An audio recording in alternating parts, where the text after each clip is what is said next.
How's it going, everybody? Matt Smith here with our $1 Million producer, Brad Allan. And we're going to talk to you about financial inventory, how to utilize it, what to look for, and how it really is going to affect your business in a very positive way. And if you don't use it, it's going to be a negative scenario as well. So I'm going to pass it to Brad, and he'll go through some things to focus on, and I'll just give my input as well. Absolutely. Thanks, Matt. So when I come into a house for the first time, I obviously build rapport, and it's like, hey, Mr. and Mrs. Smith, I love this neighborhood, a couple minutes, maybe even less. And then I sit at a table, or really in the environment we're in with the, pandemic, any flat surface that I can find, you have to be a little flexible. But then you take out the lead that you have, and I flip my lead over. So I've done the agent mentor financial inventory sheet that's out there. Then I found that I didn't have one with me, and so I was making it up on the fly. And that seemed to be what I was doing every time. And I found that I was asking the same questions every time. So then I made my own financial inventory, and then I forgot to bring those with me. The point is really, what do you make after tax each month? What are your monthly bills? And I slow down and I say, mortgage or rent, utilities, car payment, how many car payments are there left? Car insurance, credit card bills, food, how many people do we have in the house? Great. Okay, do you have any charitable monthly givings that are reoccurring? Is there any healthcare costs? So it's fairly verbose, and what I'm trying to identify is, where do they spend their money? Are they spenders or are they savers? And in that first section of the financial inventory, I get to the what do you make, and is there a his and a hers? Where is the cash flow coming from? How is it spent? And then at the end of the day, is this your number? It looks like you make 5, but you spend 4. Do you have about $1,000 left over at the end of each month, Mr. Smith? And it's a yes or no. Usually it's like, yeah, it never feels like that much, but yeah, I guess so. Okay, great. So tell me, are you a saver? How much do you typically have in checking and savings? Any given Tuesday, you poke your nose in there, what do you see? So it's all in how I ask that question, but I do ask it every time. I make it very matter of fact, nonchalant. It's just I'm going through my process, and I do it every time. Why? Because I want to know, are they savers? Because if they can make 1 payment and not 2, then you're just looking at a chargeback. So I want to know if they're savers and how much of savers they are, because it could be that I'm sitting with a potential client that would be in a return of premium type product. And then I can say, first of all, what do you make, what do you spend, what do you have left over? And then what do you already have that looks or acts like insurance, so that I can identify advanced market sales opportunities, or if they have any insurance that needs to be replaced or increased. And when I say, do you have any insurance that you own? They say, oh, well, I have, this through work. It's like, no, I said that you own. Because it's great to have something that's a rental, but it's not yours. So we don't count that because you don't own it. We're talking about ownership here. And then the last thing is, what do you qualify? What are your medical conditions and what are your medications? And let's do a 5 to 10 year look back. So I have a pretty good idea within about 5 minutes what somebody could qualify for, not necessarily what they want or what they think they need, but what I think they could qualify for. No, that's huge, Brad.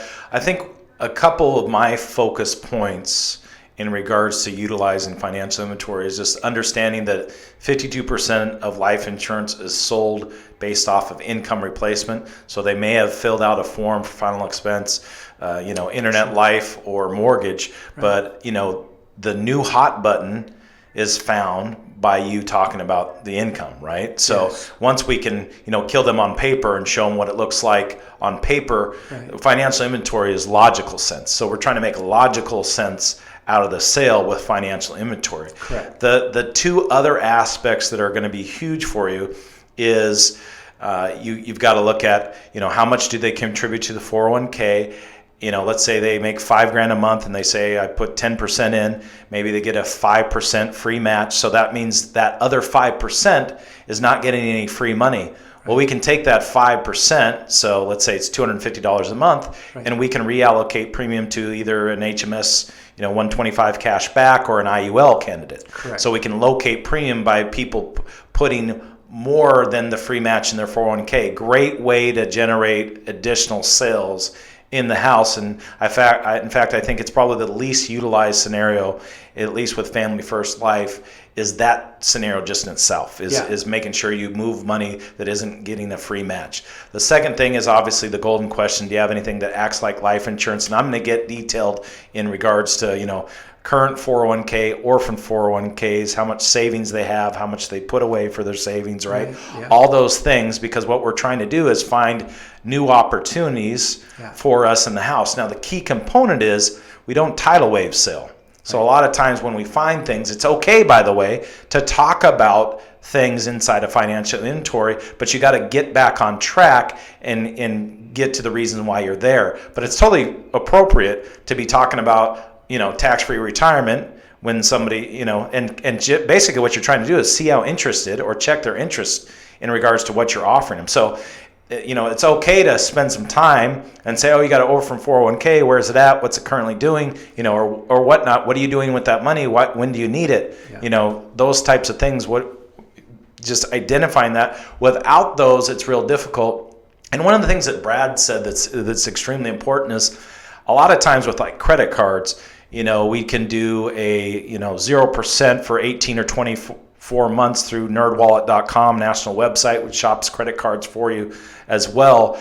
But people, are paying high interest rates on their credit cards, maybe 13 to 20% a lot of times. Right. And it's interesting because they might not have $100 or $200 for your life insurance premium, but they're spending $800 a month on their credit card. Well, if we can show them that we can allocate money to a 0% credit card, maybe take $500 towards the credit card, which is way more that's going towards principal anyways, and then take another $300 and put it towards a life insurance policy. That's another great way to find premium. Yeah. And then the other way about finding premium that I would say is important too, Brad, is when people are paying additional on their mortgage, right? That's a huge scenario. Absolutely. If somebody's paying $1,000 extra a month, well, we can show them an arbitrage and say, hey, with an index universal life product, we can get you, 7.53% on your money safely with with a floor and a 13% cap or whatever strategy you're going to put them in. Right. But we can show them options that can make money on their money instead of putting it into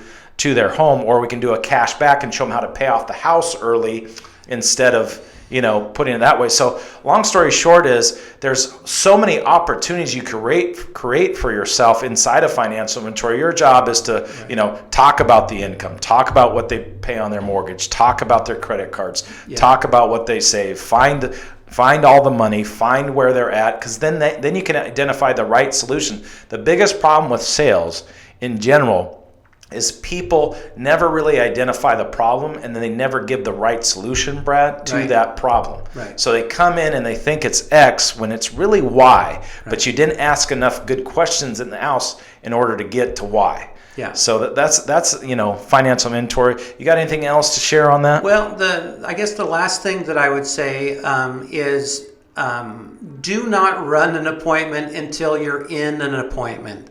So that's just imaginary appointments. I see this lead, I set this appointment. What would you do if you were sitting in front? I get that question from my agents all the time. What should I do for this guy? It's like, well, until you're in the house, it's not real. And until you've gone through the financial inventory, you don't really know what the opportunity is because you don't know what they would qualify for. So don't run appointments until you're in them. Don't jump the gun. And the last thing I will say, the last thing I promise, is that when I identify discretionary income, I have found that most people want to tie for second place or silver. Nobody wants to be first. It's like, oh, you'll be the first one that's ever done this. No. I don't want to be the first. Everyone's okay being, 1,000% tied for silver. It's like, Matt, everyone that I see in your situation does this. Yeah. I keep your monthly premiums between 10 and 15, 20% on the high side of discretionary income. So your price is $130 a month. Now, what we can do with that $130 a month, which is what everyone else does that looks and acts just like you, based on your health profile, your age, your gender, this is what we're going to do. Go ahead and grab your ID and banking information. I'm going to get set up, and I open my laptop. Absolutely. And it's like, it's already done. There's no, should we proceed? What do you think? It's like, no. This is what we are doing. Very assumptive, and keeping something in the budget that you're fairly certain they will qualify for will help your placement and persistency, which is a huge thing. Absolutely. Well, thanks for your time. Make sure you utilize it. It's going to open up a tremendous amount of opportunities. The last thing I can tell you is you can have conversations inside of financial inventory. In fact, you can find some great storytelling opportunities just by asking those questions. So, do they currently have life insurance? Do they have, those are times where you can talk about it and you can basically get off script. But the biggest thing that financial inventory will allow you to have in the house is control, and with control comes sales. So appreciate your time. Thanks for tuning in this video, and we'll talk to you soon.